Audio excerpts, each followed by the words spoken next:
c'est une instance évidemment très importante, mais on la comprend mieux si on la met en confrontation avec le moi idéal. C'est-à-dire le moi idéal, ça ce serait une instance presque délirante, enfin disons quelque chose qui est impossible à atteindre. L'idéal du moi, c'est quand même l'intention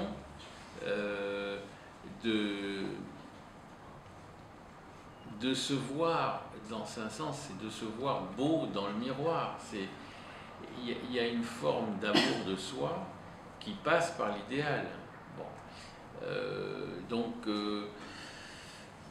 pourquoi ça s'oppose à la satisfaction narcissique, à la culture?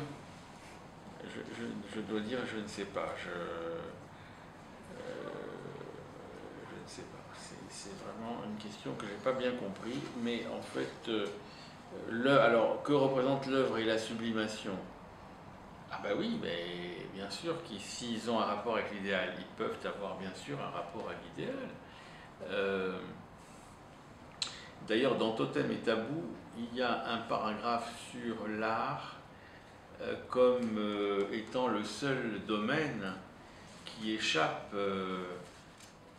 à une régulation. Disons que ce qui est intéressant, si vous voulez, c'est que l'œuvre et la sublimation sont des destins de la pulsion. Bon, et donc il est évident qu'on ne peut pas s'opposer à ce que la pulsion trouve une sorte de réalisation dans l'œuvre ou dans la sublimation, c'est certain, et c'est vraiment quand ça se produit, et tant mieux, on peut que féliciter cette transformation de la pulsion.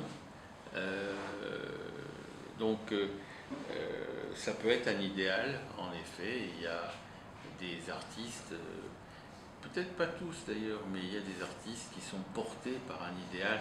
Je pense à, comment il s'appelle, Soutine, celui qui fait toujours les tableaux noirs. C'est peut-être pas le même que vous connaissez, Soulage ou c'est Soutine, je sais plus. Non, et alors, mais ça vous l'enlevez de la cesse, que je sais plus comment il s'appelle. Il est très intéressant parce qu'il fait toujours la même chose, c'est-à-dire il peint toujours c'est noir, mais c'est pas le même noir. C'est pas le même. C'est quoi? C'est qui? C'est Soulage alors peut-être.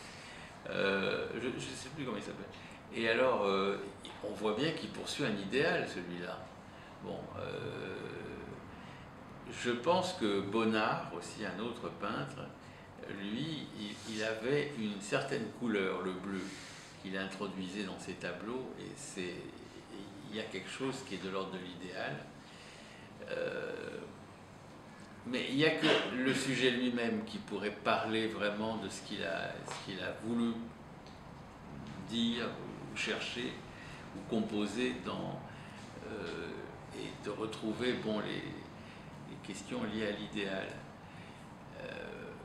Moi, par exemple, je vais vous parler de moi. Quand j'ai pas été élevé en France, j'ai été élevé à Alexandrie en Égypte. Mais en fait, on nous parlait de la France, c'était un pays extraordinaire. Il y avait tout.